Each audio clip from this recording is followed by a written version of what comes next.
welcome to another episode of To Speak Geek. I'm your host, Tony Shea, and alongside me is my bro, Mr. Josh.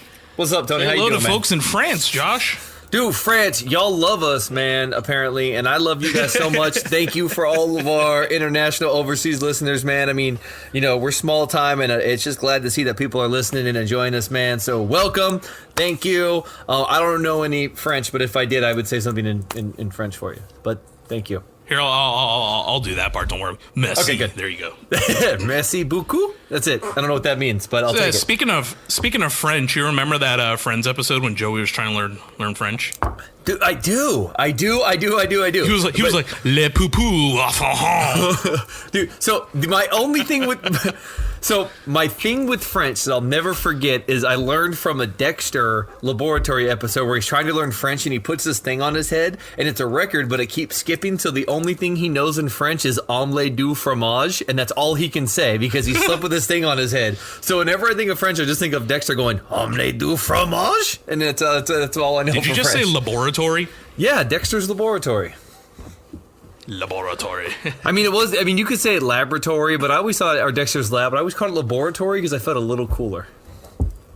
It does sound. It sounds a lot more. Ooh, I don't know. A lot more British, I guess. Yeah, it's a lot more Dexter, I guess, than Dee Dee.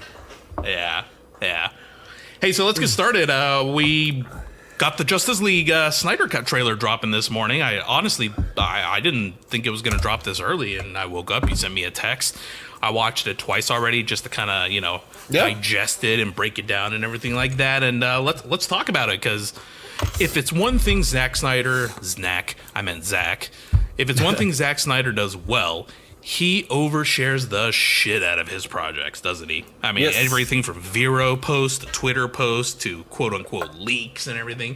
Yep. I mean, by the time we got this full trailer, I feel like I've seen the movie already. I mean, technically we have, but yeah, I get what you're saying. Yeah.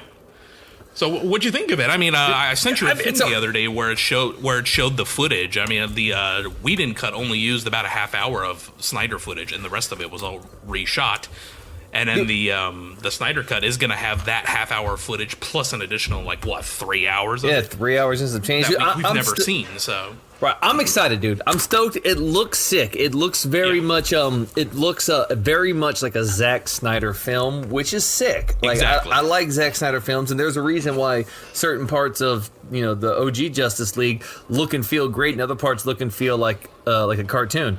And it's just because of the ways Zack Snyder does what he does. I'm excited. I'm still holding out reservations. After we got to see the Joker part at the end of the trailer, I thought that was so sick, and then I went back and watched it again, and I realized that's in the dream sequence where Batman's like, I had a nightmare or a vision.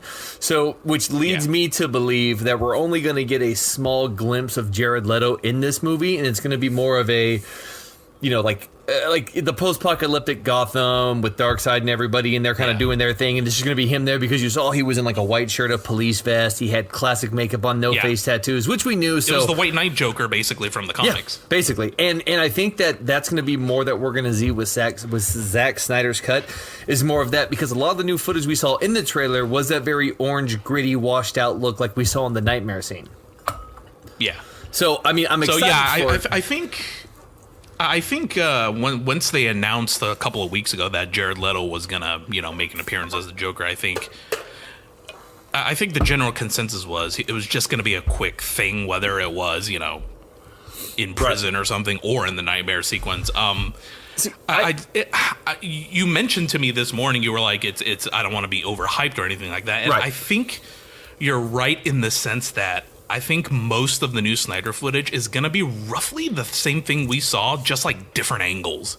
Right. But the same scenes. And extended scenes and some, stuff like that. Yeah. Yeah. And I'm fine with that.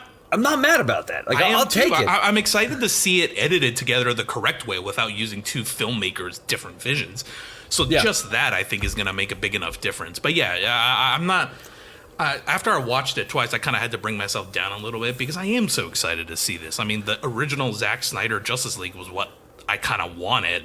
Yeah. That's not what we got. And, so it'll be cool to see the original vision. It definitely looks good. I'll give you that. And the thing is too, when you look at and this is my opinion, but when you look at the Marvel movies, for instance, you look at the Avengers movies. Joss Whedon did Avengers and Avengers: Age of Ultron, correct? So even though he did those two, in my opinion, Avengers: Age of Ultron is the most Disney cartoon bright Avengers movie that we have.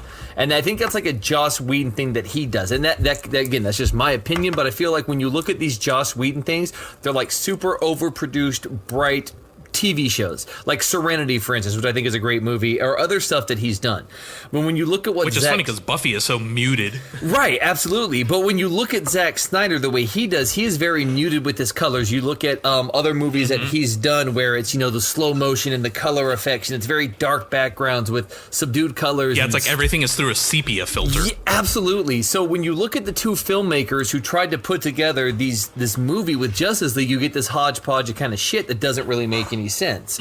So when you let Zack Snyder do Zack Snyder and you let him make his movie, we're going to get what we've seen before with DC, what we saw with Man of Steel, what we saw with a more dark, gritty movie. And I think that by bringing Jared Leto back into this Joker and everything else, I think that we're going to see a lot more DC crossing over, hopefully, in a right way. Like, we're going to see a Flashpoint where, hey, Jack Nicholson's Joker and Joaquin Phoenix Joker and Jared Leto's Joker and Heath Ledger Jokers, they're all kind of going to these different universes because the Joker is a symbol, so it's shown how it's changed over time through, you know what I'm saying? So, like, they could do these kind of setups, and I think that if you let Zack Snyder do what he's going to do with Justice League and introduce these nightmare scenarios and these alternate universes, and you bring in more of Dark Knight Rises and you bring more of this comic book lore, and you're opening the door for more things to come in and more characters and more timelines and Flashpoint and stuff like that. So I'm just hoping that we get this grand epic and it leads to something more as opposed to just being a standalone retelling, if that makes sense. Yeah, it's funny. It's funny that you mentioned this new version is going to be more like Zack Snyder's vision, because I was thinking about it this morning after I watched the trailer. So if you go online right now, just go to any comment section, go to any subreddit, go to any Facebook post regarding the Snyder Cut. And everybody's all over Zack Snyder's dick about this Snyder Cut. This is amazing. This is the greatest thing we've ever seen, whatever, and, deservedly so. It looks really cool. But it's like everyone forgot in 2014 when Batman v Superman came out that movie almost killed the DCEU because everyone hated it so much now. It's funny because I loved that movie. I have very little to complain about it. It's kind of, you go into a Zack Snyder film, you kind of know what to expect, and it fit that expectation like a glove. Right. I wasn't thrown off or anything, so I don't know. To this day, I still don't know what everybody's bitching and moaning about, but whatever. It is what it is. They bitch and moan about the Martha It's just so funny thing. that the Martha thing, I thought that was done fine. I think people are just stupid and didn't get it. Absolutely. Oh, Martha, your mom's Martha. Let's be best friends. I was like, no, that never was what it was meant to be. Listen to what they're saying. Yeah. It's you guys are dumb, but.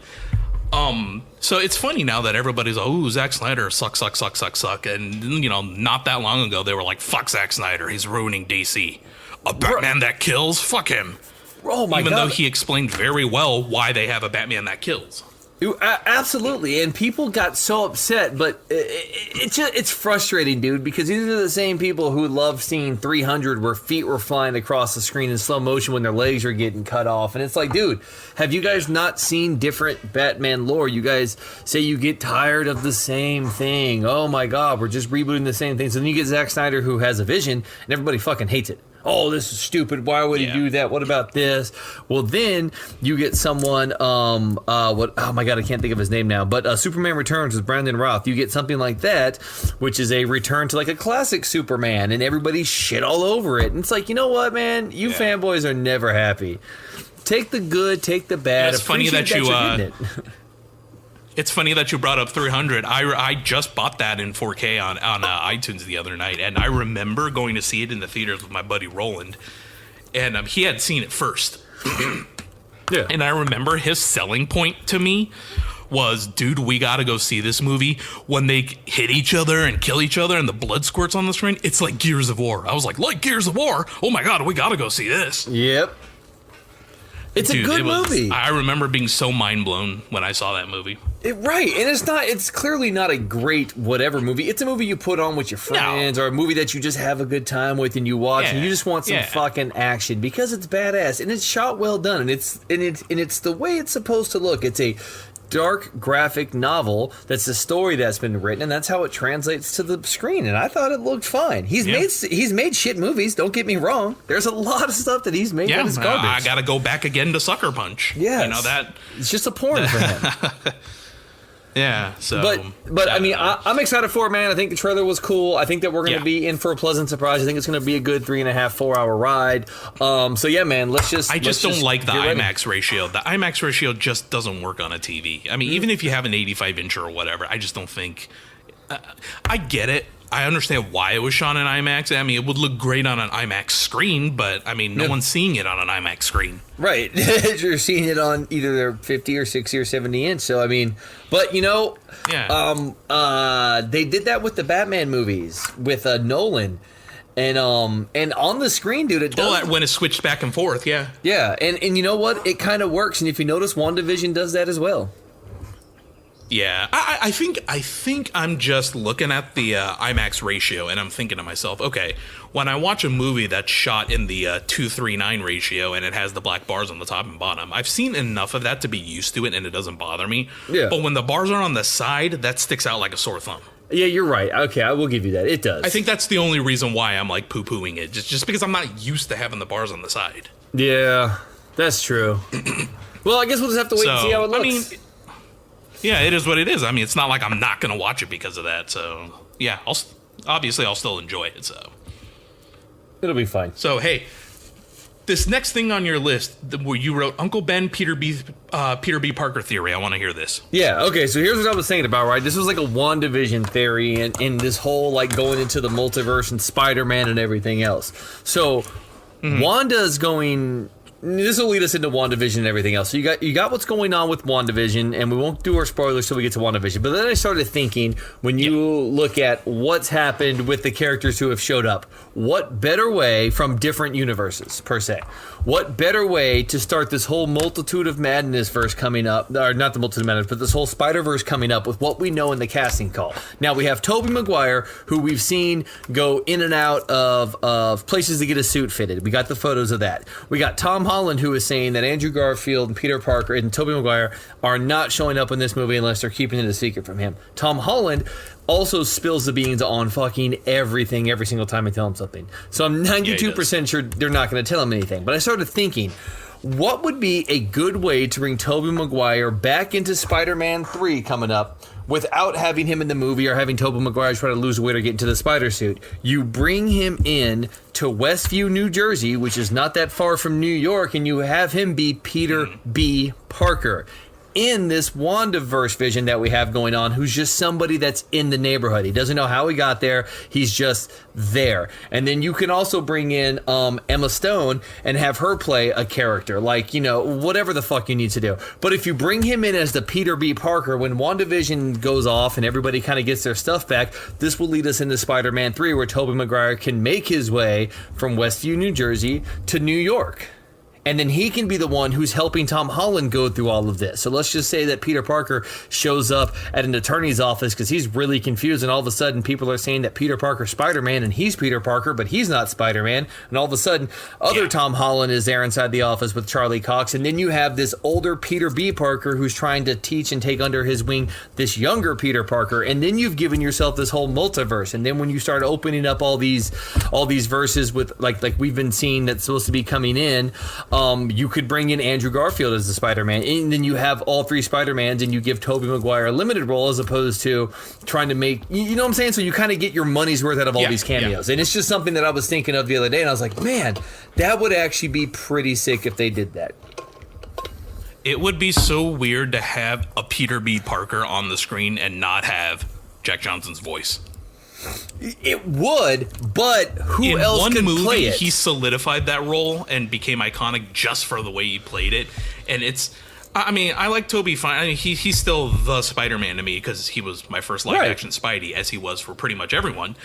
But it would be so weird for him to play that character, but with his acting. you know? Well, yes and no, because if you look through the Spider-Man movies, I look at the Spider-Mans as we have three distinct Spider-Mans. We have Tobey Maguire, who was kind of the goofy, awkward Spider-Man. We have Andrew Garfield, who was the too cool for school, super cool Spider-Man. Then we have Tom Holland, who's like the kind of good all-around character. So if you're going to bring back a Spider-Man from the live action, you bring back Tobey Maguire, and he plays that dorky, middle-aged, he's either in the 50s, 60s, 70s, 80s, 90s, character changes throughout WandaVision, or make him like that, and then that's how he could play that part.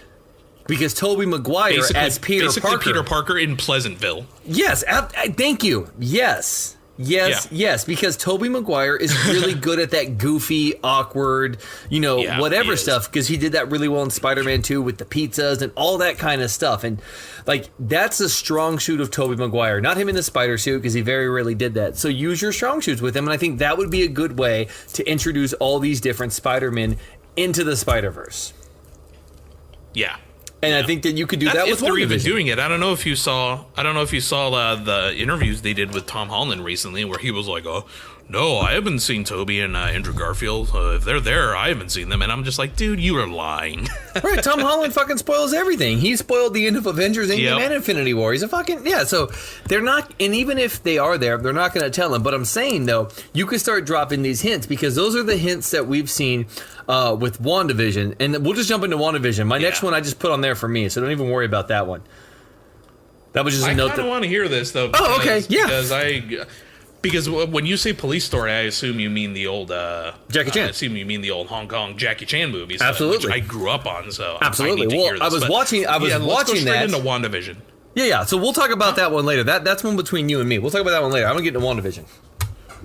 Well, let's shuffle this around real quick, because we were just talking about Spider-Man. So there was a set report that Willem Dafoe reportedly was on the Spider-Man 3 set. So, I mean, what do you think about that, if it's true? Because so many of these news items we're seeing, they're strictly in the realm of rumor. There's no way of verifying them. So we just kind of have to take them for what it's worth.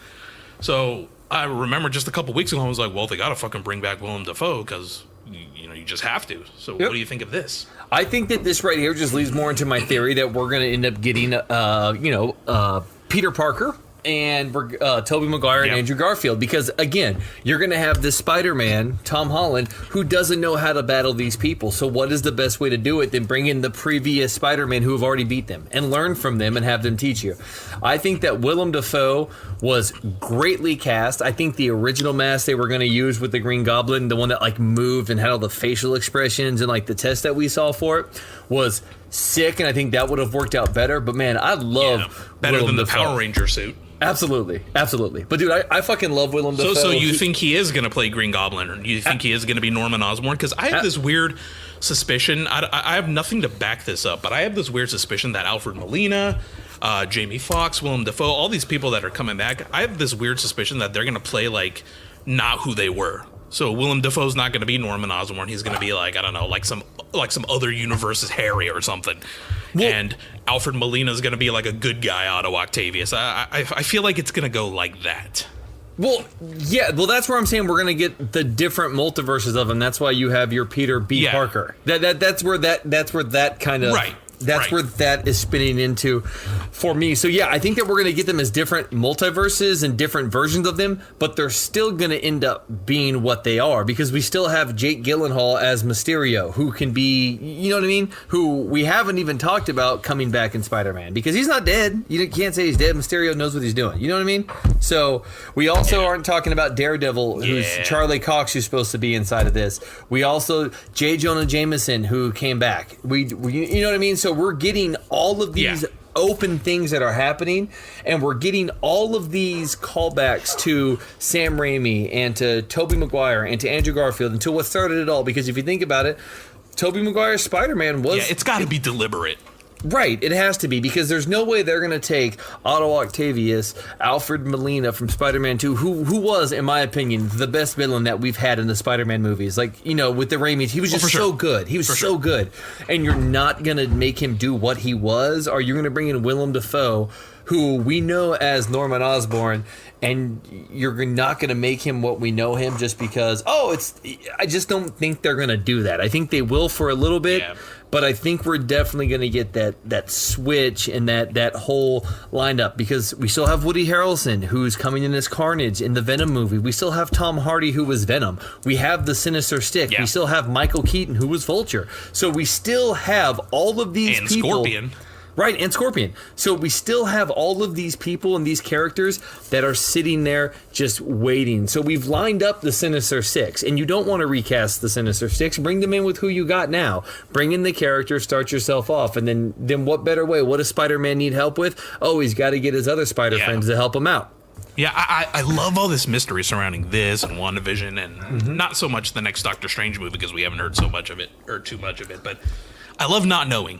But, hey, I need to step away for a second. My groceries just came. Let's pause here real quick. Cool. Let's take a break. I'm going to make some coffee. It's the exact same from every single A to... You were talking about Police Story. Let's finish that before we start recording again. Oh, okay, yeah. So there's a part at the beginning, too, where Jackie Chan is chasing the bad guys, and they're going through the slums, and they're driving their cars through all the slums, and they're tearing them up.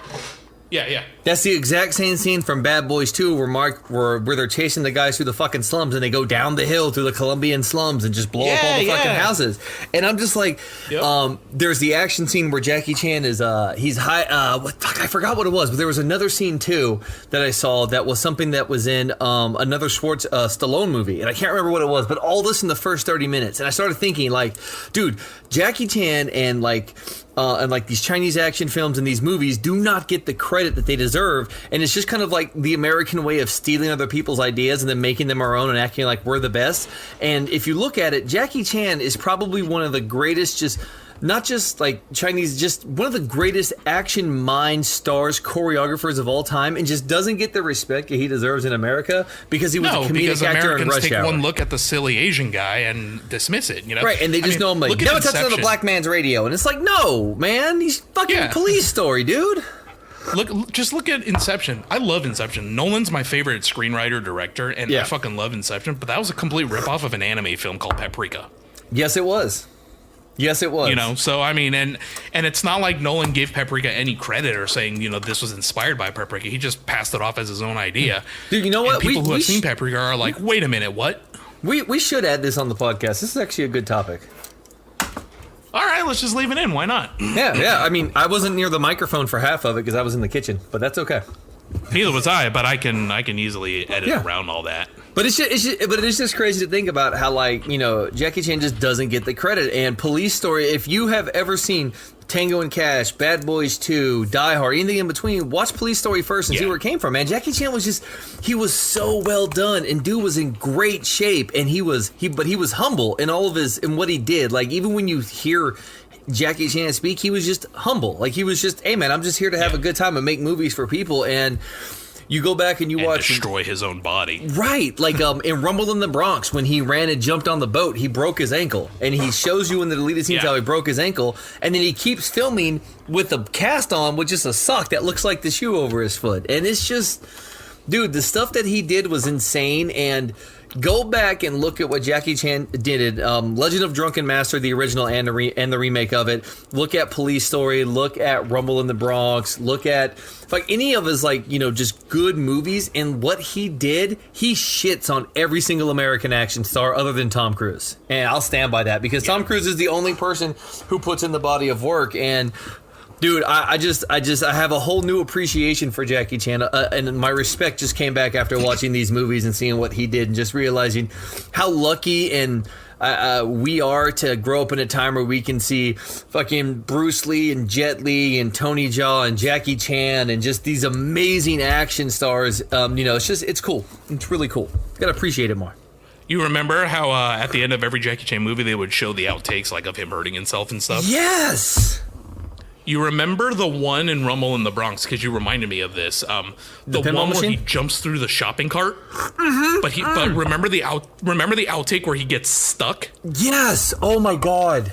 Dude, out of all the out of all the things they show of him hurting himself, for some reason that one sticks out to me as, oh shit, that must have really hurt. See, for me, it's the pinball machine, but in Rumble in the Bronx, where he goes to go down behind the pinball machine and they slam in, his head gets kind of hit between it and the wall, and he comes down rubbing his head. Every time, I'm like, oh my god. Oh, that's right. Yeah, it's so brutal, man. But anyways, though, Police Story, basically every single American action movie that took place after Police Story ripped off Police Story. Michael Bay, you ripped off Police Story. All right, Sylvester Stallone, Tango and Cash, you ripped literally not word for word because it doesn't quite translate, but the way the camera cuts, the angles, every single thing is Police Story, and it's funny. It's just funny. Well, my dad will be very happy to hear you say this, because my dad has spent his entire life basically saying, yeah, the Chinese did it first. Dude, he's right. Dude, he's right, man. He's right. And it's just crazy to think that it just doesn't get the respect that it deserves. So, dude, big props. Again, I know we're rambling off here, but dude, it just kind of blew my mind to see. No, it just blew my mind to see that and realize that, yo, we're stealing so much from everybody else, and it's just crazy. So, anybody who's an action fan, do yourself a favor. If you haven't, go rent Police Story. Just go buy it. It is so good.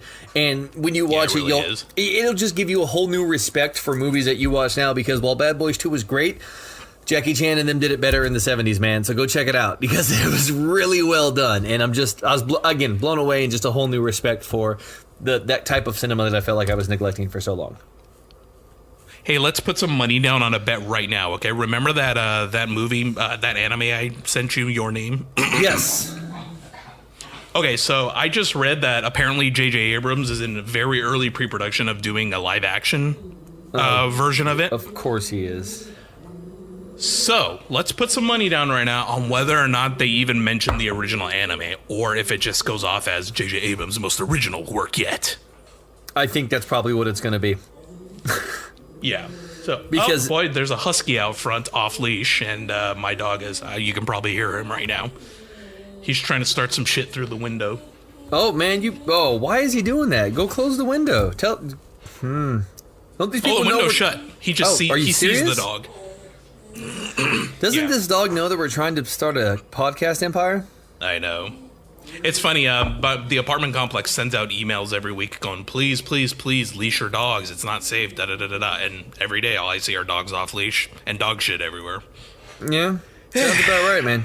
Sounds about right. Hey, let's move on, though. Let's as much as I would love talking about this beautiful husky out front. Sorry, guys, we didn't mean to get sidetracked on Police Story either, man. My bad. Dude, it's okay. Hey, maybe this will grow our Asian fan base. Good. So, massive spoilers coming up. So if you guys have not caught up on episodes 5 and 6 of WandaVision, skip ahead. So I do fair warning now. Spoilers. Fair warning, guys. Fair warning. I also do want to say before we get into this is that us here at Speak Geek have been pretty fucking dead on balls accurate with our we rule. Right on with what we've been looking at here, and I'm really excited to talk about this, man. So yeah, go ahead, Tony. You start. So. I knew we were going to see some crazy shit in WandaVision, and Elizabeth Olsen, who even said, we're going to have a cameo that's basically going to blow everything else out of the water. I was not expecting to see what I saw. But before we jump into who showed up in episode 5, I need to say one thing, and this is probably going to come off as a little bit sexist, but I don't really care. Elizabeth Olsen is the hottest Olsen sister, because my God, the more I see her, the more I'm just like, she's gorgeous. I think what it is about her is that she doesn't she just looks kind of normal, I guess, real, like she hasn't had a bunch of work done or wears a ton of makeup or anything. Exactly what it is. Yeah, she seems just like a real person, so I mean, I don't know, and I also think she's the most talented of the Olsen sisters too. The other ones, if you go back and watch Full House or their Olsen sister movies, no. But my wife will disagree because she likes them. And we've watched them with our kids, which is kind of funny because some of those things, I'm like, man, the Olsen twins had some bangers back in the days, man. Like Brother for Sale and stuff. I'm like, all right, man, this is cool. But no, man. But it's cool. Yeah. So she's good. She's a good actress. Way better than her sisters. Yeah, she's definitely one of my big crushes these days, and I'm just like, you know what's funny is she just kind of came out of nowhere. Do you remember? Like before Scarlet Witch, before wasn't she in Godzilla as well? I don't know. She played the wife of Aaron Taylor Johnson, right? Yes, she was, but that was after Avengers. Oh, right. But before her roles in that, I didn't even know she existed. I didn't know she did a horror movie. I think it was did a horror movie where the whole thing was filmed in a single shot. I think. Ooh, I could be wrong, but I'm gonna check. I'm gonna check my. I'm gonna check the news, the IMDb here, because as far as I'm concerned, IMDb is the scripture. It pretty much is. I mean, hey, my daughter's on IMDb. She had one movie role for an independent film. You gotta brag about it? Jeez. Yeah, I am gonna brag about it. In fact, it's free on YouTube. I'll send it to you. Okay, wait. See, this is what's kind of interesting here. I'm a little confused, but Silent House. That's it. That was the movie that was in. That's when I first heard about her. With Silent House. She was in Silent Hill. Silent House.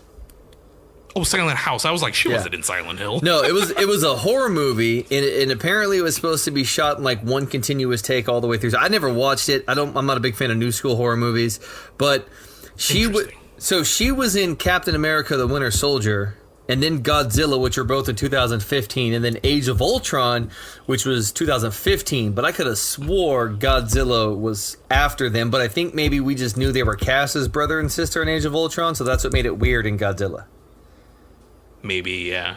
I don't remember which one it was. But yeah, I just remember I had my entire life up to a certain point where I didn't know she even existed, and all of a sudden she's in everything. Right, but deservedly, not just based off a name, but deservedly. No, exactly. And exactly. So here's what's crazy about this is that you were talking about the cameo, and I have to talk about this because we've been talking about this. When we talk about the cameo, she's sitting there at episode 5, and it's revealed that Vision now knows that she is kind of controlling everything. Like, there's been so much has happened between episode 5 and episode 6 that I feel like we're barely going to touch on it. And I just watched episode 6 before we recorded, so that's the one that's fresh in my mind right now. But at the end of episode 5, the doorbell rings, and before the doorbell rings, it's found out that Wanda is controlling everything, and she admits it. And Vision tells her that he knows this. And all of a sudden, there's a ring at the doorbell, and Wanda says, "I didn't do that, I swear." Because prior to this, whenever they wanted anything to happen, it would happen. Wanda was making things happen, basically. Like, oh, they needed a babysitter. Here it was. They needed a doghouse. Here it was. They needed this. Here it was. So the doorbell rings, and she says, "I swear I didn't do it." So they get up and they answer the door, and who the fuck is there? Fucking Pedro, her brother. Of all things, I was not expecting Evan Peters to show up this quickly after, the Fox acquisition. But I could have told you 10 other characters that no matter how absurd, I would have fucking expected Deadpool or Wolverine to show up before I thought Evan Peters would. When I swore when I heard the doorbell go off, I was expecting either Reed Richards to show up, but just like, Reed Richards with just the silver inside the hair, or someone in a wheelchair like a young Charles Xavier. That's what I was fucking hoping for, because it almost seemed like she was slipping there a little bit. That was not what I was expecting at all, dude. At all. Oh, the thing I wanted to talk to you about in episode 6, we may as well talk about it now since we're on this topic and you just brought up Charles Xavier. Yes. Remember when Agent Wu and Darcy were talking to Monica and they were like, "You've already been in there twice. Your body is changing on a cellular level." Yes. Dude, I guarantee you that's how mutants come around.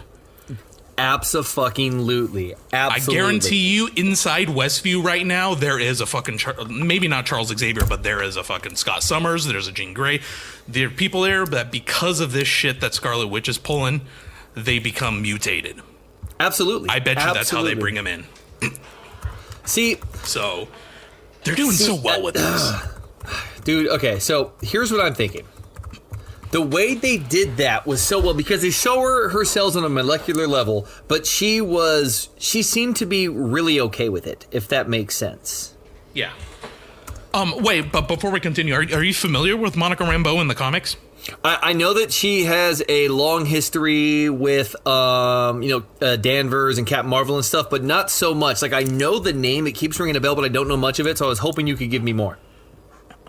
So the first Captain Marvel was Marvel in the comics. He was the original Captain Marvel. He was Captain Marvel from the 70s all the way until they killed him off due to cancer, which is it was a really sad story. But anyways, he was the original Captain Marvel. Carol Danvers was Ms. Marvel for decades before she became Captain Marvel not that long ago. I think she only became Captain Marvel in 2009 in the comics. Now, between when Marvel died and when Carol became Captain Marvel, Monica Rambeau was the next Captain Marvel in the 80s and 90s. Oh, so this is how she's going to get it. Overlooked a lot. Yeah, she gets overlooked a lot because, black female Captain Marvel. America. We're not going to remember that. But we she could was, because she was just the second. Keep going. I'm sorry. My brain's going a million miles an hour. Keep going. No, it's fine. She was the second Captain Marvel and technically the first female Captain Marvel, not Carol. So I think this is how they're. So basically, when they introduced young Monica, in the Captain Marvel movie, and a lot of people were like, "Ooh, when is she going to become Photon? And when is all this going to happen?" I believe Photon was her name. I could be wrong. But we've already seen Rambo as Photon. Oh, I think that's where I got confused. No, you're right. I think that was just kind of like an Easter egg nod type thing. But Monica for sure becomes the second Captain Marvel in the comics at some point, and they've got to do something with that, which I think they're doing with the whole, DNA her handle was Photon because they showed her missing on the wall. So, but dude, so here's what I'm thinking, right? So you were saying you bet there's a Scott Summers and all those people there.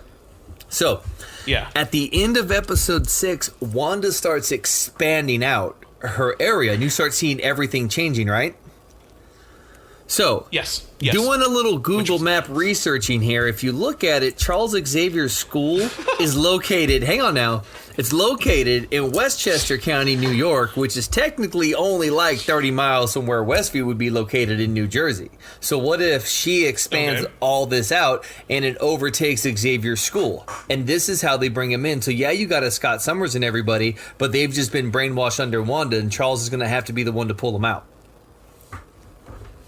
Dude, if that's how they bring in mutants, I am so okay with that. Because up until this point, I didn't know how they were going to do it. No, but what's going to happen with Darcy, who just got sucked in at the very end? I have no idea, but she's only gone through once, so we'll see. But hear this out. It'll be interesting because Darcy. Oh, go ahead. No, I was going to say. The part where Wanda turns and she sees Pietro dead.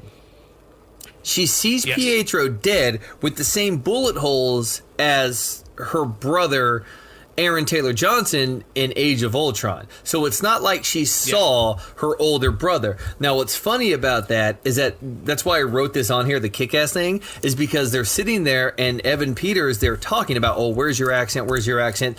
Then the brother, Tommy and Billy show up and like, we're going to go get this. And then that's when Pietro says, kick ass, and takes off. And then Wanda stands there and she goes, kick ass. Right. And dude, I laughed so hard because that's why I was like, holy shit, they just referenced kick ass in the fucking Marvel universe, in the WandaVerse, when they were asking where her brother went and she said kick ass. I was like, wait, what? How deep of a fucking joke was that? Speaking of the twins, did you notice their Halloween costumes? Yes, they were dressed as the brother and sister. They were no. He was Quicksilver. The twins in the comics become a hero named Speed and a hero named Wiccan. They were wearing their uniforms. Okay, see that's what I their thought. Halloween costumes were. Okay, now check this out. Yeah. And here's what Wiccan's uniform was down to the T with the red scarf and everything. Now the Speed uniform was a little different because they obviously just tried to make him like a little Quicksilver. Yeah, but it was definitely a reference to Wiccan and Speed. So this is why I wrote this on the back of this too. So when Pietro and when Quicksilver and Wanda were walking from the theater, in the background on the marquee, the two movies that were showing were The Incredibles and The Parent Trap. Yeah. So then I started thinking about this. Well, The Parent Trap's a movie about where these two people who are twins, they switch and fool their parents, try to get their parents back together, blah, blah, blah. So are we going to see some kind of switching thing that's going on right now with Pedro, meaning that the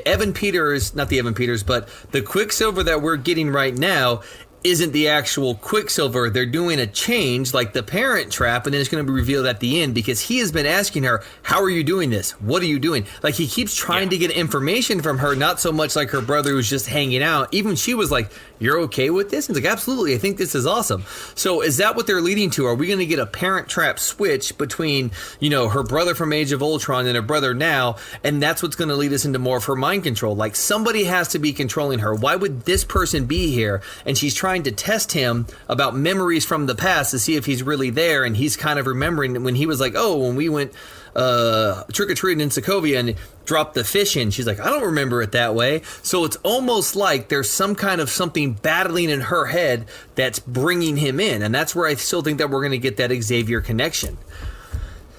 Whew! Yeah. Sorry, that was just a lot that I had to get out there. Yeah, no, seriously, we're like trying to yell over each other and everything because we're both so excited. I know, I'm sorry. Plus, I got my headphones are noise canceling, and as I've said before on this podcast countless times, I can't hear very well, so I am yelling a lot. That's all right. Hey, anyone who's watching WandaVision, if they're not also getting as excited as we are, there's something wrong with you. Right, absolutely, dude. But I mean, I liked this episode, but there was so many Easter eggs in there. And another one that I thought was funny was, he's not tracking Wanda, he's tracking Vision, because they were tracking decaying vibranium, and so they were tracking Vision. But I might have mistook it, but it looked like there was something else that they were tracking in there as well. Because it looked like there was another decaying vibranium they were tracking. Yeah, I don't remember because, I mean, I only saw it the one time and I saw it on Friday, so some stuff is not as clear in my mind. But I was going to say earlier, before I forget, you know how Darcy gets sucked in now? Yeah. I think she gets sucked in the best possible time because based off of the decades and everything, she can basically just be herself in there. She doesn't need to be like a 50s version or a 60s version. Well, because at the rate things are going, by next episode, it'll be like a Modern Family or The Office version, you know? Absolutely, which is kind of what I'm hoping for because it's really kind of funny. But I'm just curious if this is going to lead Darcy into becoming a superhero as well, or giving her powers and bringing her in as a more permanent character, because I would love that. I'm okay with that because I love Kat Dennings. Like, you know, I'm watching this with my oldest daughter. Me and her are watching it, and she's just as hooked as I am into this. And when Darcy got sucked in, she's like, "Oh my god!" But what's going to happen with Darcy? But she's really enthralled in the Darcy character. She's like, "Oh my god, she's so cool," and she reminds me of like Scooby Doo Darcy from the Scooby Doo stuff. And me and her just hooked on this WandaVision. And so I'm just curious if you're going to bring in Darcy, or if there's any kind of character or story arc of Darcy that I'm not aware of, or if she's just like a movie created character that they're carrying over. But I just didn't know. Pretty positive she's a movie created character because I don't know anything about her other than from the Thor movies. And then I love Wu. Now, granted, I don't know everything, so yeah, that's true. But I love Wu. I think Wu's freaking awesome, dude. He is so good, and I like the fact that as of episode 6, they've clearly laid out the villains, the good guys, the bad. Like, we kind of know what's going on a lot more now. Yeah. But we're only going to get 3 more episodes, and man, I'm sad, but I really do like WandaVision. I think that WandaVision is, and I will say it, I think it is the best character story arcs Marvel has ever done. I don't care about their movies. Now, it's going to end and lead directly into Falcon and Winter Soldier because it starts March 16th. And I'm fucking excited for that, too. Dude, so am I. And Disney has set themselves up, and Marvel has set themselves up to just keep fans enthralled. Disney Plus is a godsend for Marvel and for Disney because they're able to tell these stories. And I don't think that WandaVision or a Wanda movie would have worked out as well as this show, because it's a show that you have to sit here and think about it over the week. Yeah. Like, you just can't. Yeah, I agree. We got to talk about it. Yeah, and you have to have time to digest it. And it's funny because I texted you and I was like, dude, how was WandaVision? You said, hate it. I want to know more information. I feel the I feel the exact opposite. I feel like I watched it and there was so much background information, so much happening because we only got 3 episodes left that I need to go back and rewatch it because I feel like I missed so much because, you know, they're dropping. I feel like they're dropping so much more. Like, what does Vision know? What does Agnes know? And like, Vision's dead. So how come when he walked out of her thing, like, he just didn't collapse dead? Like, there's so much that's so confusing. And dude, I just can't fucking wait for more. Like, it is a show that's just, it's pure and it's good and it's fun. Yeah, it really is. And how I lucky, think I'm setting myself up for failure because I'm expecting way too much to be answered by the end of WandaVision, and I just don't think they're going to answer all of it. I'm 100% sure that Evan Peters is not the mind-blowing cameo that we're all going to be talking about. I'm 100% sure that we're going to get something else. Pretty sure as well. Yeah, I agree. And it's so good, and I think that if they would have released it all at one time, it would not have been as good. No, it wouldn't have had the same impact because it would have been spoiled. Uh-huh. It would have been completely spoiled on Twitter the day it came out. So I'm really glad they're doing this. And you know what? Given all these surprises per episode, it makes perfect sense why they didn't want to binge it all or release it in a bingeable format. Totally makes sense. I also... But, real quick, isn't it funny that not that long ago, Evan Peters was on The Office getting spanked by Steve Carell? Right, dude. I was just gonna say we're fucking coming full circle. He's gonna be on an Office-themed episode of like WandaVision. But actually, we gotta. It's just gotta. But we never really saw what happened to him at the end of this episode after Wanda blasted him. No, we won't. I mean, I'm sure we'll find out next episode. But so. yeah. I loved his outfit. The more we talk about it, the more I want an Office-themed episode with them doing the talking heads and everything. How perfect would that be? Or like a Friends-themed episode? Yeah, totally. I mean, it's Seinfeld or Seinfeld. Either way, I think I liked what they did with the Malcolm in the Middle type themed here. It was really cool. Yeah. They did a good job. And just one more thing on this before we go to the next. How lucky. How lucky does Marvel and Disney have to get to cast Paul Bettany as just this voice actor to do Jarvis, who is a great fucking actor and this great comedy guy who is sitting, just how lucky or just what great foresight Marvel and the casting people had to bring in someone like Paul Bettany as just a voice who you have now as a great comedic partner to Wanda on this show. It's just, big ups to them for knowing what they were doing. Yeah.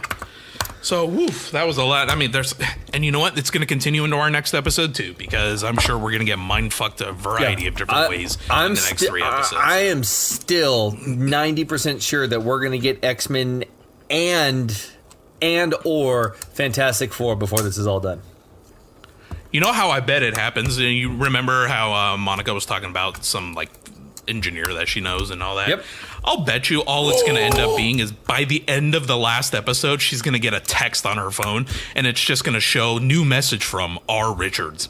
But what if credits? What if instead of the original Fantastic Four going out of planet to get their powers, when Wanda expanded her dome right there, whoom, it hit them with enough radiation to create the Fantastic Four in this town? Yeah, because they were already in a lab doing something with radiation, so when the Hex expanded, it just fucked them up royally. Absolutely, and then that way you don't have to do your whole Fantastic Four origin story. They were on the, you can cut all that shit out, and you can slowly bring them in, and then she could get a text message, and that's how you bring them in to help out at the very end. God damn it! Yeah. Woo! That got me excited. I'm sorry. Which is a shame, because I was really looking forward to the rumor that Fantastic Four was going to be a 60s period piece, but it really wouldn't have worked that way.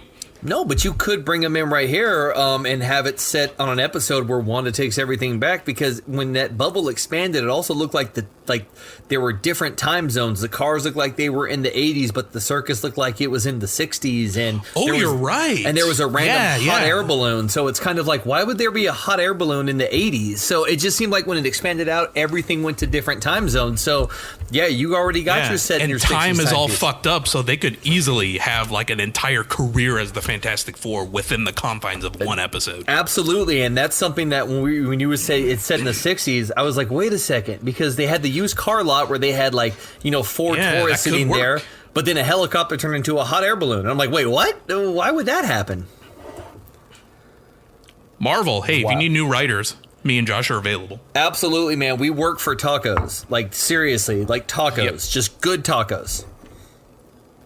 Man, I haven't had a good taco in forever. I miss Sarah's truck at work.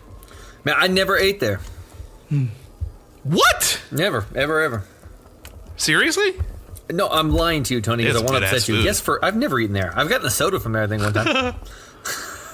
That's why I got so fat. I mean, because I was eating a freaking carnitas bowl every day. So, man, it sounds good, but I never did. Not because I don't dig off of food trucks, but there's just 1.5 million people out there all the time. I just didn't want to wait.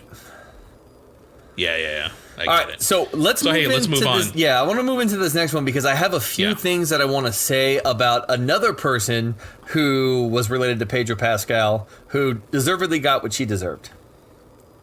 Yes, let's move into that. So before we get into that, Pedro Pascal got cast as Joel. Let me start off by saying this. I love Pedro Pascal. I don't remember when I first saw him, but he's a fantastic actor, and I loved him as I loved him in Kingsman. I loved him in Mandalorian. Pretty much anything he's in. Wonder Woman 84.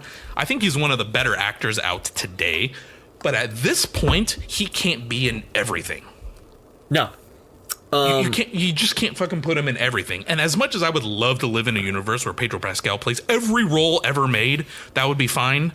It can't happen. And I don't know. I think he'll do great as Joel. He was just never someone I would have tossed out there as a potential Joel. And I was kind of thrown aback by it. I'm glad they're getting someone with the acting chops and the talent to play Joel because the role demands that. But I don't see Joel when I see Pedro Pascal. Now, I'm sure he'll prove me wrong. So, don't show up on my doorstep with pitchforks and stuff. But it's just, it's at this point, I think, in the year, let's say from 2019 to 2021, it's a little bit of Pedro Pascal overload. Yeah, a little bit. But I'm okay with it to a degree. I am too, because when you get him on The Mandalorian, he's really only a voice. So it's not like you're getting his face or any of his acting, except once I think you got him with the helmet off. So aside from voice acting, there's really not a whole lot. He was the best part of Wonder Woman. Did you finish it yet? Season 2? No, not yet, no. Oh my god, hurry up. We need to talk about it. I already know what happens. Oh, you already know? Yeah, I know the cameo. I haven't seen it. I'm still gonna watch it. I don't want to talk about it. I just know of it, and I don't want to spoil anything else for me. Because my oldest wanted to watch it with me, so I told her to watch season 1, so me and her could be caught up, and she just never did it. So now I'm just getting off of it. I was like, I'm gonna finish it. All right then. So, anyways, though, but I like Pedro Pascal. I think to me, like I've said this before, he is a highlight of Wonder Woman 84. So I think that he is fantastic. And when you look at the picture that Deadline posted of Pedro Pascal next to Joel, dude, I don't think they really could have done a better casting looking someone who could do the voice. I could have seen maybe like a grizzled Bradley Cooper from A Star Is Born with that voice, maybe trying to play a Joel. But even then, it would be hard. Like you said, somebody would have to act and embody this role. And after seeing Pedro Pascal in Wonder Woman 84, knowing the big pile of shit that was, like, he embodied his character. Like he was there, he knew what the movie was, and he kicked ass. He put in everything he had to The Mandalorian, and I think the amount of money HBO is putting into this, you want an actor who you can get for a reasonable price, but who's going to put everything they can into this story, and you don't get a lot of actors like him. Like that was when you got oh my god, the guy who plays Negan on fucking Walking Dead, Jeffrey Dean Morgan. Yeah. Like he is fantastic, and he plays that role so good, and it elevated The Walking Dead in their dead time for his able to carry that character and just embody that.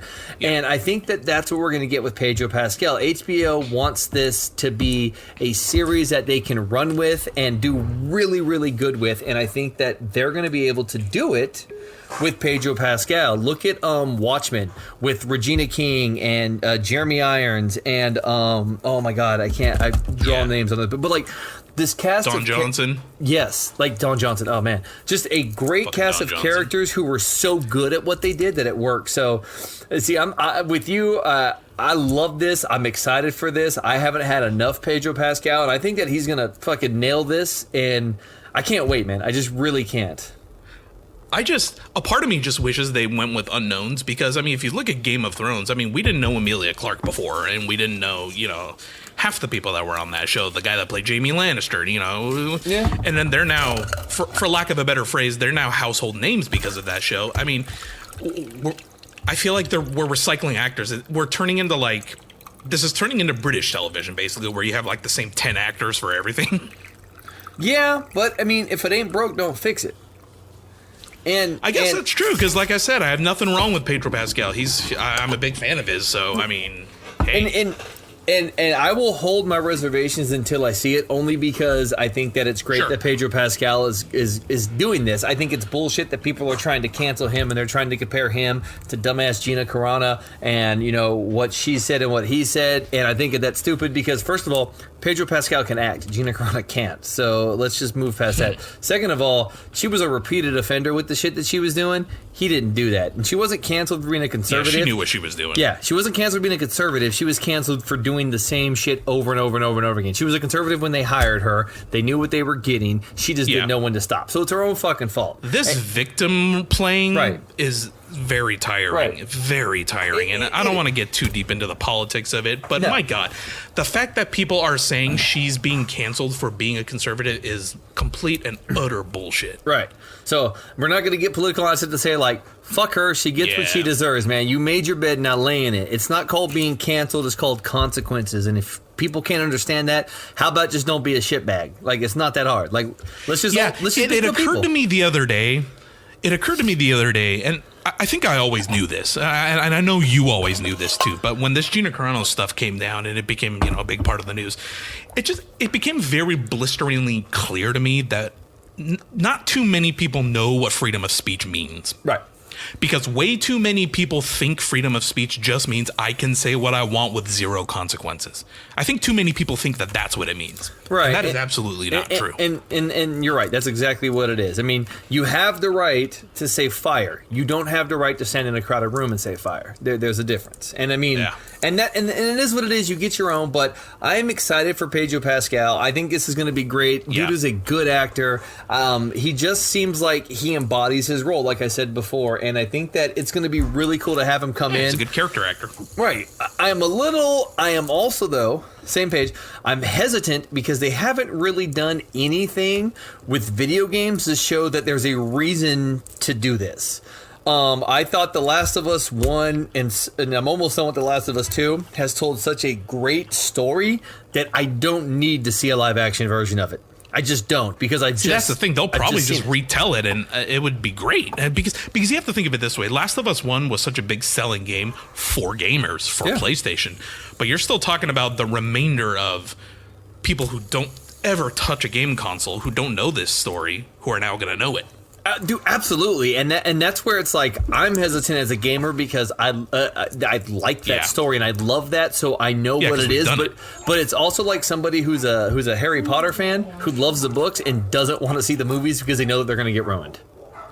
So it's like, I hate the movies. I like the books. What you mean? Yep. Yeah, and it makes me jaded, but I'm okay with being jaded. I'm okay with it. I think that that it'll be good. And again, I trust HBO because look what they did with Watchmen. Watchmen was so fucking good. Westworld season 1 was so good. I mean, HBO knows what they're doing, and that's why everybody is trying to compete with HBO because HBO was the originator of these series and these episodes. It's not TV, it's HBO. Like, you know, The Sopranos and Oz and was it The Wire and all these shows. If it wasn't for them, you wouldn't have Mad Men, you wouldn't have had Breaking Bad, you wouldn't have had, you know, whatever. So that's why you wouldn't have the Ozarks, which is why Netflix and everybody competes with them. So I trust HBO to do well by this. They know what they're doing, and big ups to Pedro Pascal. I know he doesn't listen, but if he does, man, you're awesome. Congratulations.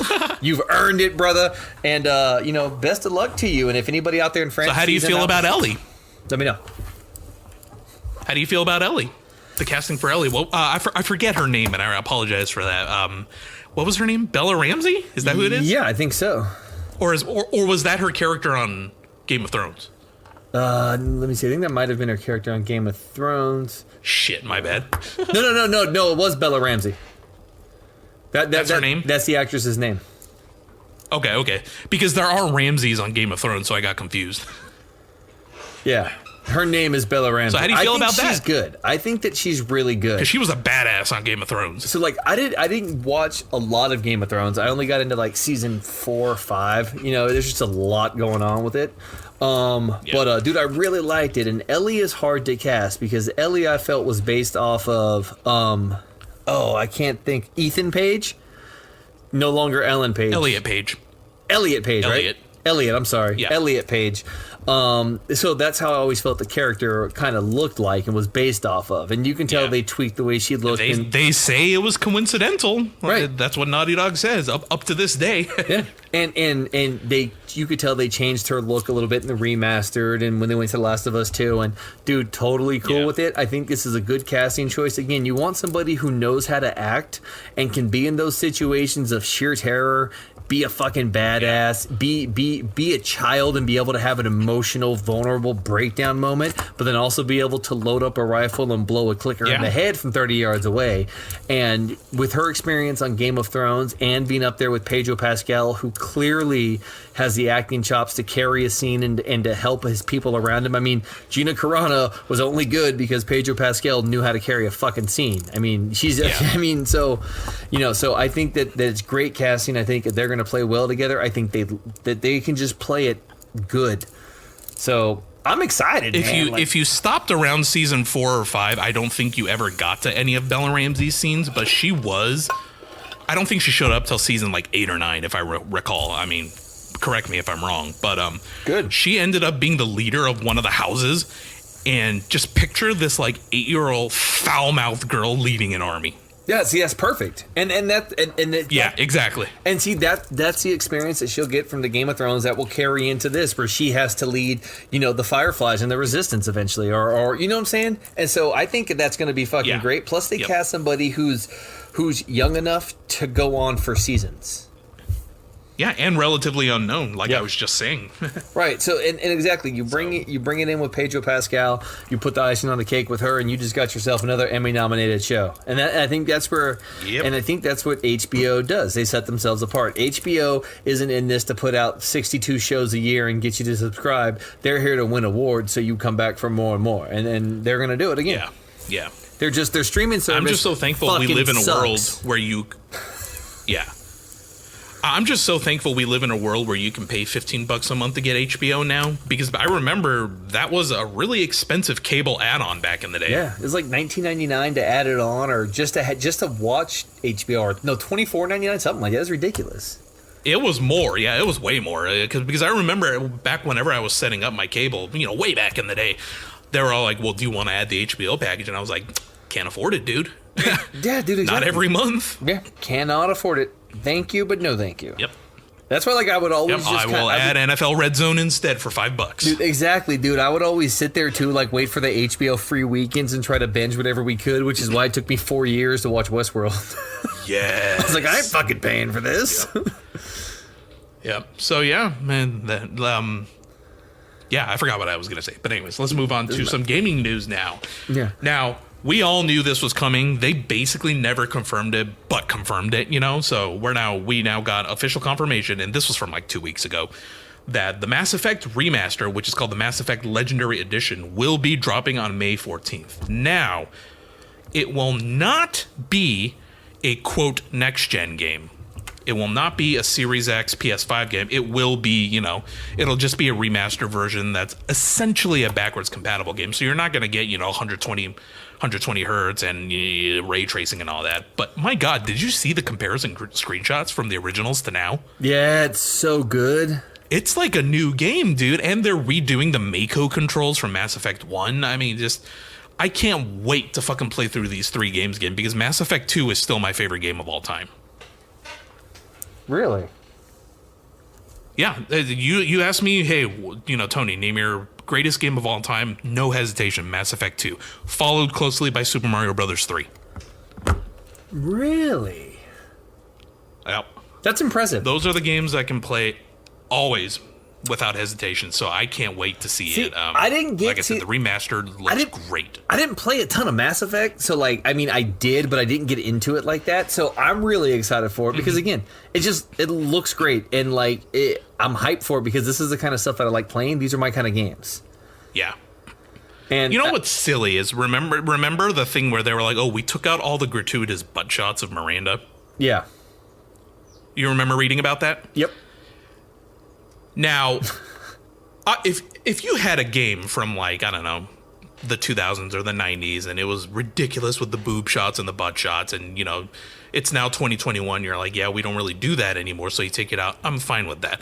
But the character of Miranda is that she is a genetically enhanced human to represent the perfect human body. So I didn't think they needed to take out all the butt shots and stuff, because that actually plays into her character. Yeah, but that's a long-winded way for me to say. I guess so, and I was just about to say that's basically a long-winded way of me saying I wish they didn't take all the ass shots out. But I mean, that's pretty funny.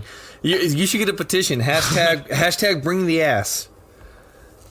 So I'm too busy for that shit. Good point. So I think what's kind of funny not for a butt. Well, I like the fact that they're taking it out, personally, because I like the new Tomb Raider versions. I like the fact that you got like a female who's a badass without having any kind of, you know, gratuitous sexualness with it. So I think that's pretty sick. Like I'm down with that. So it's a video game butt shot. Like, come on. I know. Like I said, a lot of people are like, yeah, we don't need that anymore. But part of me is like, but that's her character. And you know what? That's a big part of her character.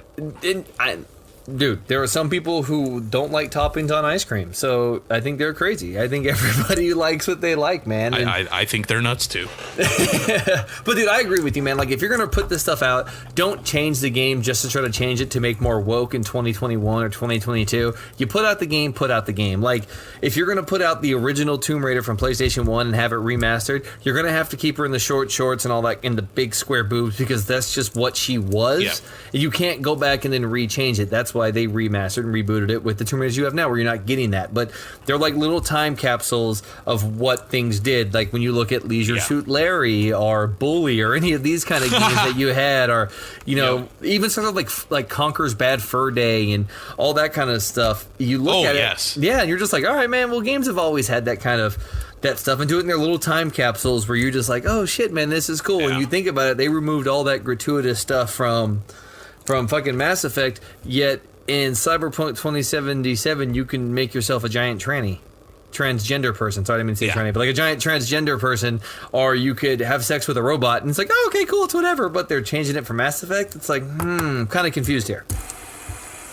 Now, what I do like is if you saw the launch trailer for the Legendary Edition, female Shepherd is basically front and center now, which is really cool because if you played the original Mass Effect, I mean, those are your choices. You could be a female Shepherd or a male Shepherd.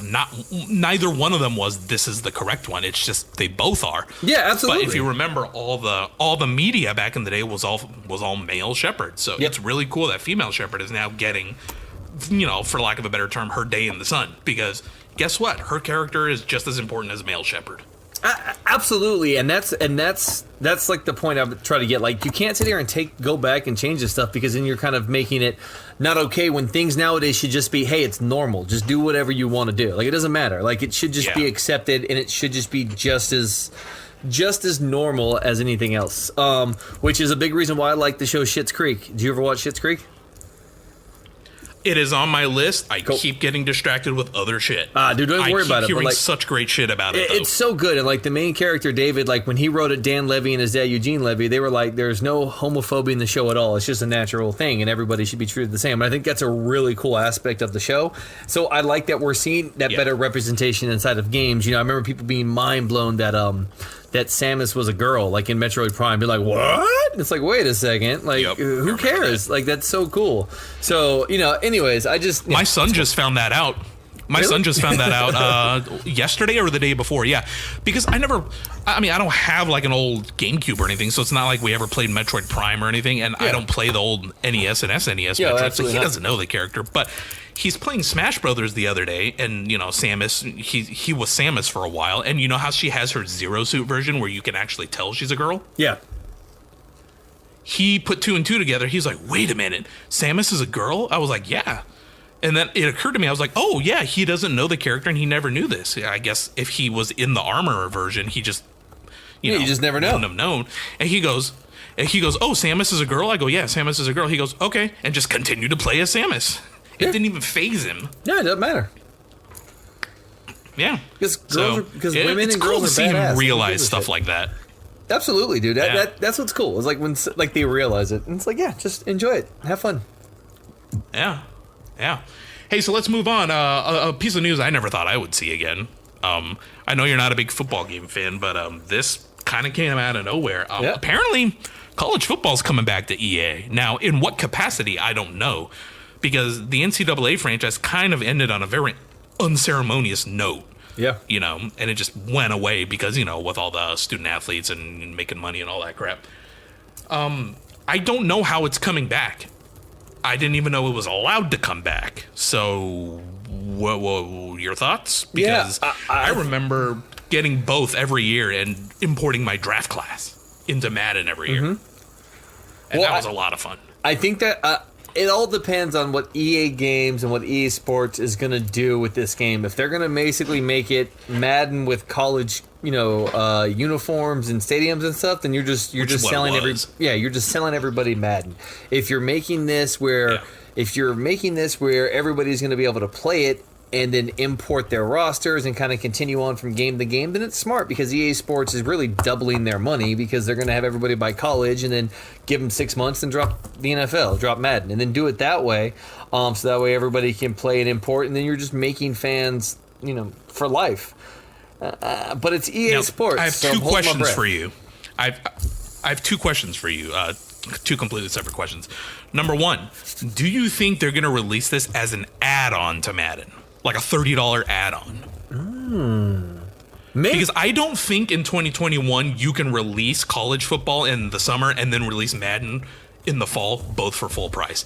10 years ago, we would fall for that. I don't think today we would. No, I think today that would cause riots. I think it would, and that's why I'm curious what they're doing with it. It could be a $30 add-on, which would be kind of interesting. That's why I'm saying it's EA Sports. I'm not sure because, of course, the first one's going to drop, and they're going to try to charge as much as they can and have additions and whatever. And cool, man, do you? But again, it's EA Sports. I don't have much faith in EA Sports. They kind of dropped the ball a lot. Like, if this was something that 2K Sports was doing, like, as their first time getting back into football, I'd be a lot more excited. But it is EA. So I think it's either going to be a full-price game and it's going to be just like Madden, or that's what I think. I don't know. I don't think EA Sports has the kind hard enough to make it at a cheaper price. Now, my second question is, I don't know what the deal is with the NCAA. I don't think anyone knows at this point because this news literally just dropped as them saying we're doing college football again.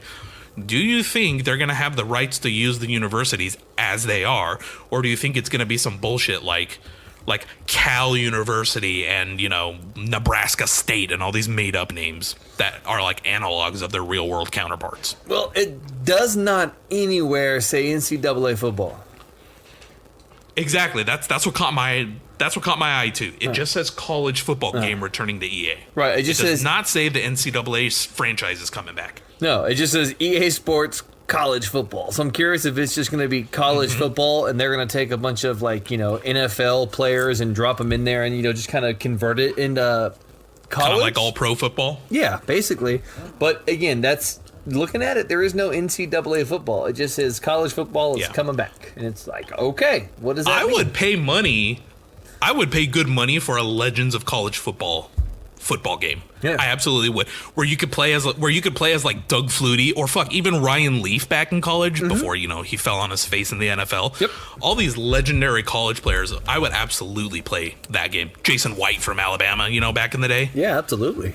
That would be kind of cool. And maybe that's what they're gonna do. Maybe they're just gonna do like college legends and just like that. Just take all these NFL legends who are college players and drop them back and have EA college football, and you're gonna have your college fucking, I don't know, whoever college quarterback throwing to a college Jerry Rice. You know what I'm saying? Just kind of, you can do that kind of stuff. And maybe that's what their plan is. A more like, hey, let's just have fun with it. Because there is no NCAA, it just says college football. So, yeah, I wouldn't be upset with that. That would actually be kind of fun. It'd be like the ultimate fantasy football game. Absolutely, and I would prefer that over anything else. If they did that, sign me up. I don't even play football games, but I'd buy that one. I'd buy that for $1. Yeah, while you're at it, EA, fucking bring back NFL Street. Oh, bring back NHL Hits. Yes. 3-on-3 hockey. I used to play with the zombies. All those arcade games, man, so fun. I know, so much fun. So NBA much Jam. fun, yeah. Oh my, he's on fire. Yup. NBA Jam, NBA Street. Those two were so great. That's what they need to do. They need to make like a. They should call it like a weekend arcade pack and just have like NHL hits, NFL Blitz, Totally. NBA Street, and just put it out there. Yep. I'd pay $60 for all three of those games. Yeah. So let's move on. This is another thing that I wasn't aware was even going on. Gearbox Studios, the studio behind the Borderlands series, Godfall, and many others, got purchased by the Embracer Group, which is the group that owns THQ Nordic. Now, this is a very, very strange thing for me to read because number one, I didn't even know Gearbox Studios was being shopped. Yeah. Because pretty much any Borderlands game that comes out is always a success. So I didn't know they were. Did you say you knew? No, I said I didn't know. Oh, okay. I thought that's what you said. I was like, how? So I didn't even know Gearbox was being shopped around. And number two, wasn't that long ago when THQ went completely balls up under. And I understand that the Embracer Group is simply the group that owns THQ, but I wasn't aware that whatever group owned THQ even had the means to purchase Gearbox. Because if you look at the sales price here, let me pull it up real quick. It was not, it wasn't a Bethesda-styled sale, but we're talking the initial purchase price of $363 million, half in cash, half in Embracer shares, with a further $1 billion to be paid to Gearbox if they hit certain financial goals. Mm-hmm. So, this was not a small sale. And that's an additional $360 million in shares and then the rest in cash. Jeez. So, I guess the Embracer Group was doing fine. And again, I don't know what this really means for Gearbox. I really hope they're allowed to operate autonomously, and continue making, whatever they make. Thoughts? That's crazy. That's so much money. Yeah. I'm just sitting here baffled at that amount of money. And I'm just like, wow. Money. Yeah.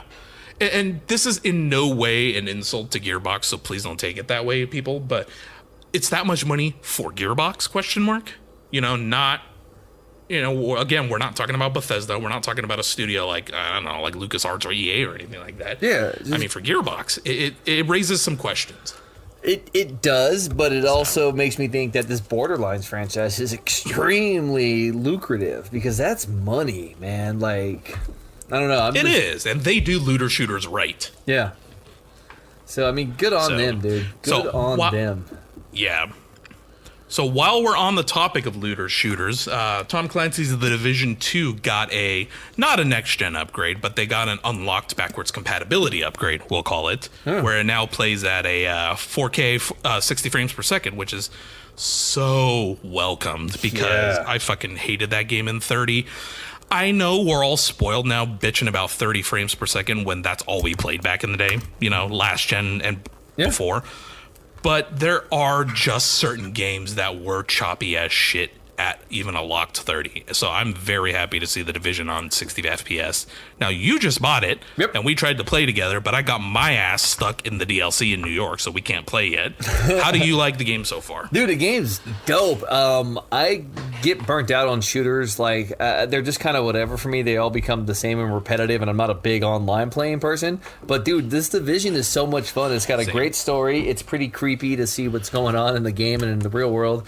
But, dude, it looks beautiful. Like, these first-person shooter games where they're playing at 4K 60 frames per second, even the new Call of Duty, which I haven't finished yet, amazing. They just play so well. And the Division, I think, it's so much more fun to me than Call of Duty because it's just a lot more shooting, having fun, going around. You have to use real tactics. Yeah, you have to use real tactics, and you have to duck and come in and out of cover, and you have to shop around your gun. It's just, I like it, dude. It's just really, really cool. It's a great game. I want to get on and play more multiplayer with you so I can upgrade my character because I'm at like level 9, I think, or 10, so I'd like to get up a little higher. But, dude, it's great, and it's the best $1.91 I ever spent on a video game. Wait, how much did you spend on it? $1.91. Dude. Yeah, that's what I got. Absolutely worth it. Yeah, I would have paid a whole $2 for it, so it's really good. Oh, there you go. Yeah. Rolling around in cash there, buddy. Well, I mean, I don't have guacamole money, but I definitely got $2 video game money, so I'm all right with that. There you go. Just whenever the DLC goes on sale and you get the Warlords of New York expansion, just keep in mind, once you start it, you're in it until you're done. They don't let you go back to DC until you finish it. And what? That's good. I am stuck on this one mission right now. Yeah. I'm stuck on this one mission right now where I very clearly am not going to complete it unless I get someone to jump on with me, because this mission was clearly made for co-op and I'm trying to solo it. So so I'm trying to figure out how to do it alone, but it is what it is. I'm about 60% of the way through the campaign, so soon I'll be able to go back to DC and we can jump on.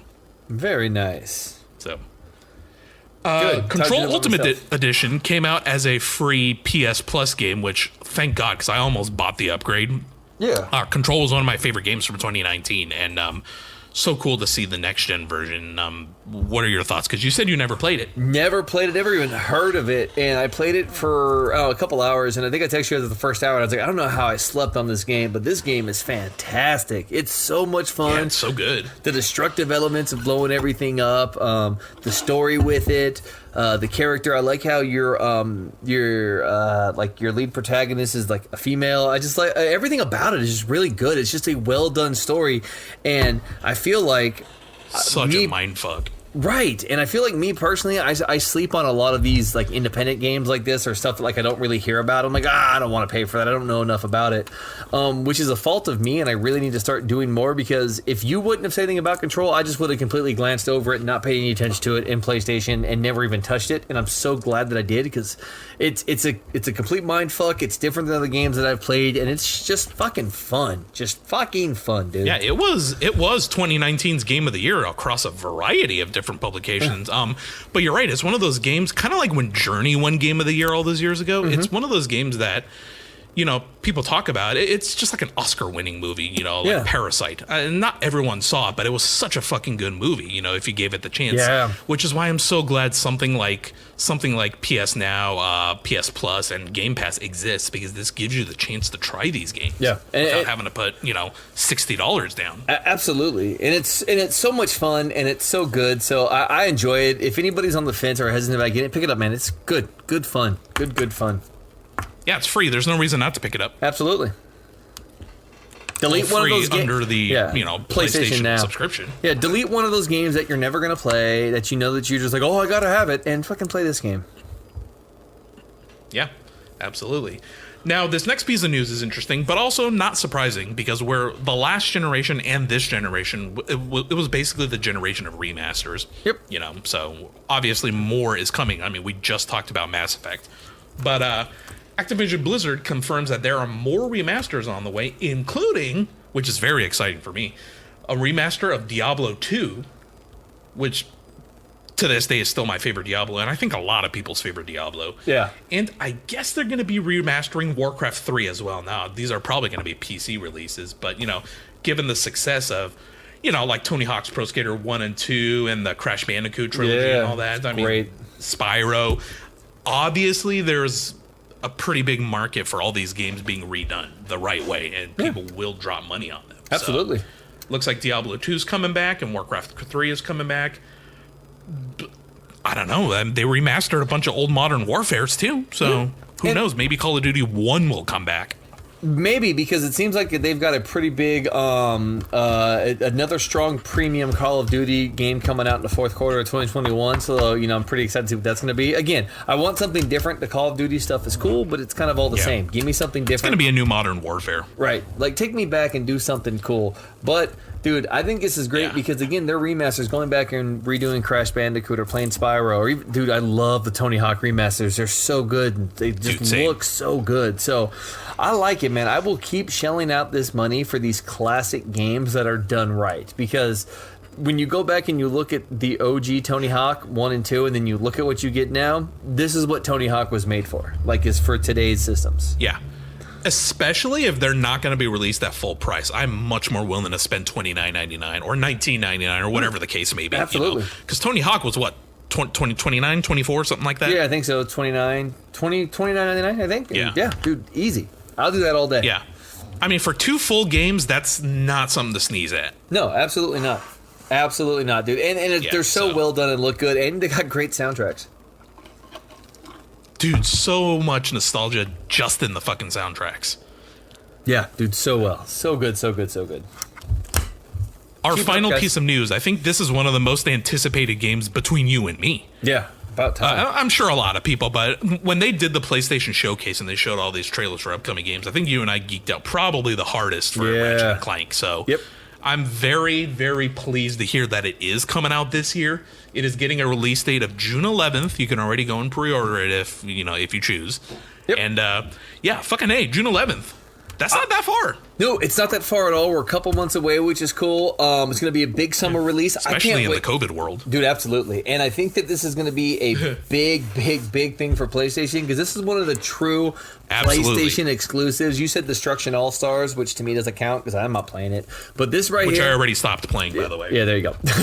So you get Ratchet... I played it for like a day. There you go.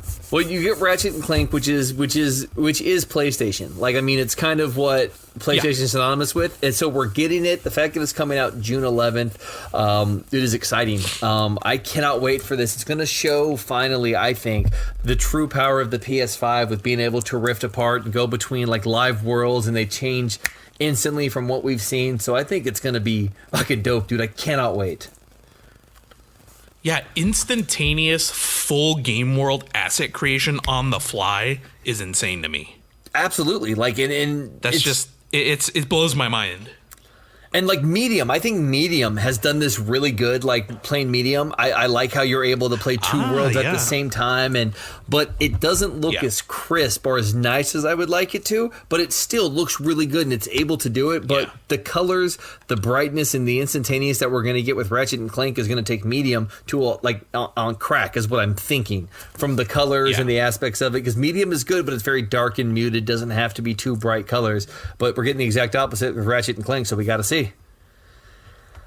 I think a game like Ratchet and Clank with its more cartoony art style is perfect for this new generation, because if you remember, I know everybody's looking at the PS5 and the Xbox Series X and they're going, okay, when are we going to get photorealistic graphics? Now, that may come this generation, that may not. It may never come for all we know, who knows? Right.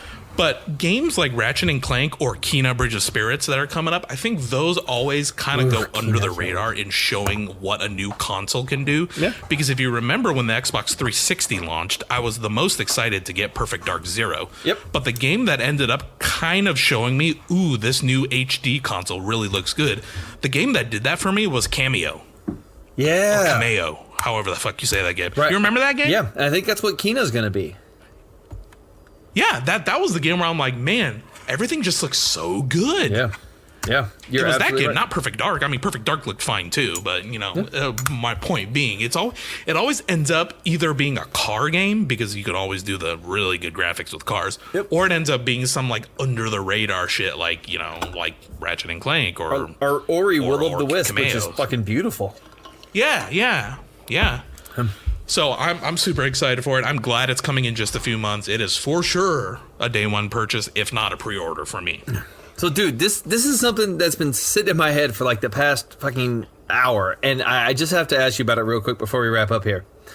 Sure. What did you think about this fucking shark commercial in WandaVision?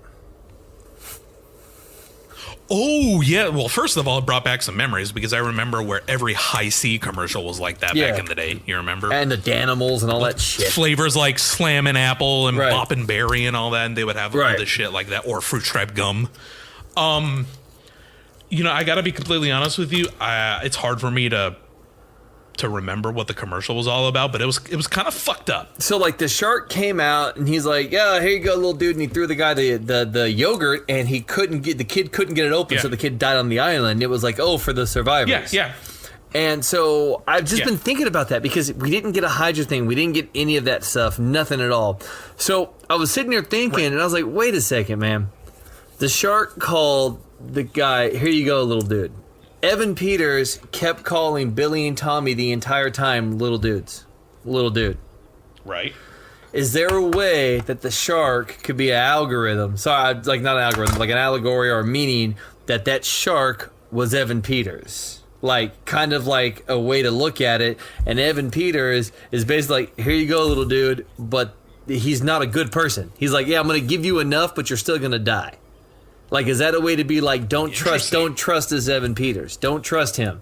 Because you may think he's your friend, but he's here to kill you. Because, I don't know, WandaVision doesn't do anything, like, just randomly. And the fact that the shark called the kids little dude and Evan Peters called the twins little dude, I don't know, man. I think there's got to be something in there, and I think that it was just a way to say, hey, it's cool that Evan Peters is here, but don't trust him. He's a shark. He's going to end up eating you or killing you regardless. You may think he's here to help, but he's not. He's bad.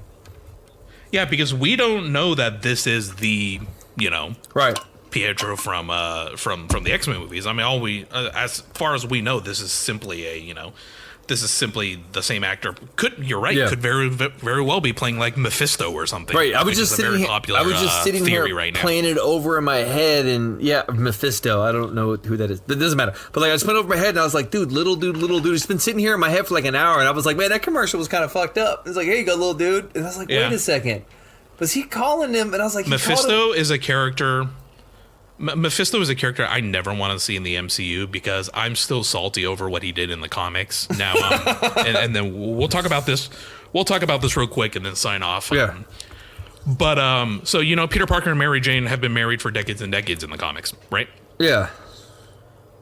So Mephisto shows up in this story arc called One More Day. I think this was in 2008 or 2009 or whatever. I don't remember. And it fucking made me bawl like a fucking baby because what happens is. Someone tries to assassinate Peter Parker because this is after Peter Parker reveals that he's Spider-Man to the world. But the bullet misses him and hits Aunt May. So Aunt May is about to die. Mephisto, who's basically Satan, shows up and says, okay, I can save Aunt May's life, but you have to give up your marriage to Mary Jane. It never happens. So they have one more day, quote unquote, to think about this and to decide what to do. And as callous as it seems, my train of thought was, look, Aunt May's like 98, she died saving Peter. It's a good way to go. Really? But MJ and Peter decide that they're going to undo their marriage to save Aunt May.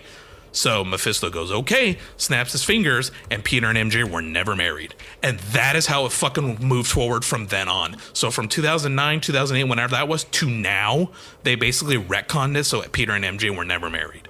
And that fucking broke my heart because that was one of the, the great couples in comic history. Yeah. Oh, Jesus, dude. Okay, so now they're trying to undo it now by having them fall in love, quote unquote, now. So they'll probably get back together. I haven't actually read Amazing Spider-Man in like a year, so I don't know how that's going.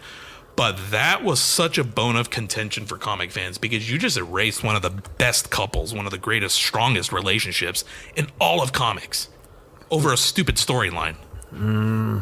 That's crazy. Well, I got bad news for you then. I don't want to fucking see Mephisto. Well, apparently I'm the only one who thought that because I was scrolling through looking up things, and then apparently on I'll give him credit, Chris Killian, he works for comicbook.com. Apparently he put up this same theory I just had like 17 or 18 hours ago about Evan Peters and the shark kind of being the same again. I just watched it this morning. I'm just seeing this for the first time. He's nice. like, even the colors are. Now, he did end his tweet with, now the real question, is he Mephisto or Nightmare? So I was looking up Nightmare in the MCU, and it's like, dude, that would actually make sense because he's the ruler of the dream dimension. He's bringing in the fear. If you look every time when Wanda would look at Evan Peters and see the real one, she would be afraid. She's terrified of the real Vision and real that. So holy shit, dude, like that could be where we're going with a Mephisto or with a Nightmare scenario, which would actually make sense with, if you look at, apparently, let's see, Nightmare's first appearance was in 63. If you're looking at the Fantastic Four being set in a 60s timepiece, you could technically bring in Nightmare, the Fantastic Four, through all of these things that we've seen so far, and Evan Peters could have. Holy shit! Yeah. Wow. Nightmare was a big character in my favorite Silver Surfer comic arc as well. Well, so, holy shit! If he's Nightmare, I would much rather see Nightmare than Mephisto. Well, dude, don't bring in Mephisto because you're. But I mean, you could bring in Mephisto and then use that at the time to the Spider-Man 3, which is how you end up getting Peter B. Parker, or you get Tobey Maguire's Spider-Man in WandaVision because he doesn't know because everything's been changed because that whole storyline's been wiped the fuck out. We did it. Holy shit! Whoa! We did it. This is why you should listen to Speak Geek, because we have crazy ass theories that always end up being right. Dude, but if that's correct, so I'm pretty sure that Chris Killian called it out, and I'll give him the credit for it, but going with it, it would make sense to have Mephisto, because then you could bring in Tobey Maguire as Peter B. Parker, who never knows anything at all because it's all just been wiped out, and that will bring in your way. Or you do that with Nightmare, who was in the Quicksilver comics, which brings you into the Fantastic Four anyways. I mean, not Quicksilver, Silver Surfer. Yeah. I know. Yeah. Oh, we are so good. Yeah. Sorry, guys. On that note, we're going to wrap it up for this week. It was an awesome episode. I'm glad we have all this shit to talk about. We live in a fucked up time and also a great time. Hell yeah, so, man. That was a good time. Good talk right there. We will take it for what it is. My name is Tony. You can follow me at ToneZone81 on Twitter. My name is Josh. You can get me at BruceBane66. Happy Valentine's Day, y'all. We're recording this on Valentine's Day. Oh, that's right. Well, I'm single. I got nothing to do, so it's all good. Good point. Well, I'm going to go spend it with my wife and kids. Thanks for listening. There you go. Thank you, guys. Thank you, France. Thanks for... Yeah. Go ahead. We're talking over each other like crazy. Go ahead, kind sir. Oh, no, I was just wanted to thank everyone for listening, and that we will see you guys next time. You got it. Later, Gators.